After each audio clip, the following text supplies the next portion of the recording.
নমস্কার বন্ধুরা, YouTube description বক্সে কি লেখা উচিত কি লেখা উচিত না আমরা এই ভিডিওতে বিস্তারিতভাবে দেখে নেব।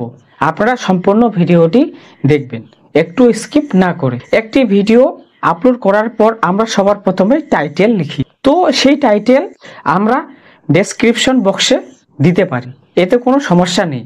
এবার আমরা দেখে নিই যে হ্যাশট্যাগ, আমরা যে হ্যাশট্যাগুলো ব্যবহার করি সেটিরও কিন্তু একটি লিমিট আছে। যেমন টাইটেলে আমরা কিন্তু 3টে হ্যাশট্যাগের বেশি আমরা লিখতে পারবো না, এটা ইউটিউব পলিসির খিলাফ। তো এবার আমরা দেখে নিই যে আমরা ডেসক্রিপশন বক্সে আমরা 15টার মতো লিখতে পারি, এর বেশি কিন্তু আমরা লিখতে পারবো না। যদি আমরা বেশি লিখি তবে ইউটিউব পলিসির খিলাফ। তো চলো এবার আমরা, যদি কোনো আমাদের অন্য চ্যানেল থাকে তবে সেই চ্যানেলের লিংক আমরা ডেসক্রিপশন বক্সে দিতে পারি, এতে কোনো সমস্যা নেই। আমরা যদি অন্য কোনো চ্যানেলের সাথে কাজ করি তো সেই চ্যানেলেরও আমরা লিংক ডেসক্রিপশন বক্সে দিতে পারি, এতে কোনো সমস্যা নেই। চলো তারপর আমরা দেখে নিই যে আমাদের যে ভিডিও, সে ভিডিওর বিষয়ের উপর আমরা ডেসক্রিপশন বক্সে লিখতে পারি এর কাজ এটা, আপনারা এখান থেকে এটি প্রবলেম সলভ করতে পারবেন, অনেক কিছু। তো যে ভিডিওর বিষয় অনুসারে। চলো এরপর আমরা দেখে নিই যে আমরা ট্যাগ, তো আমরা ট্যাগ ব্যবহার করতে পারি ডেসক্রিপশন বক্সে, এতে কোনো সমস্যা নেই। আপনারা ট্যাগগুলো যে দেবেন, একটি আপনারা যে ট্যাগ ওয়ার্ড লিখবেন, তারপর আপনারা ইন্টার করে তারপর আপনারা নিচে লিখবেন, মানে পরপর করে সাজিয়ে উপর থেকে নিচ পর্যন্ত, মানে এক লাইনের মধ্যে দিক থেকে লিখবেন না। আপনারা বুঝতে পেরে গেছেন।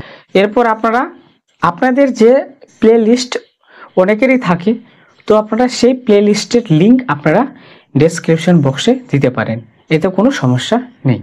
এবার যে ভাইটাল প্রবলেম আমরা দেখে নেব, যে কারণে আমরা ক্লেম বা স্ট্রাইক আমরা ডেসক্রিপশন বক্সের জন্য এর লেখার ফলে আমরা স্ট্রাইক বা ক্লেম চলে আসে।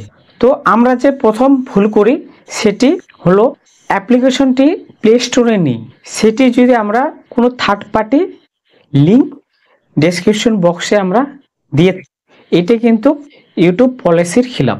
মানে যদি প্লে স্টোরে যদি না থাকে, সেই থার্ড পার্টি অ্যাপ্লিকেশনটি যদি আমরা লিঙ্ক ডেসক্রিপশন বক্সে দিয়ে থাকি তবে কিন্তু ইউটিউব পলিসির খিলাফ। আরেকটি আমরা কি ভুল করি, যারা আমরা লাইভ স্ট্রিম করি তারা আমরা কি করি যে থার্ড পার্টি অ্যাপ্লিকেশনের আমরা লিঙ্ক লাইভ চলাকালীন আমরা কমেন্ট বক্সে দিয়ে থাকি যে এখানে জয়েন করো, জয়েন করার আগে সাবস্ক্রাইব করো বা লাইক করো, তো এই সমস্ত কিছু। তো এখান থেকেও কিন্তু ইউটিউবের পলিসির খিলাফ।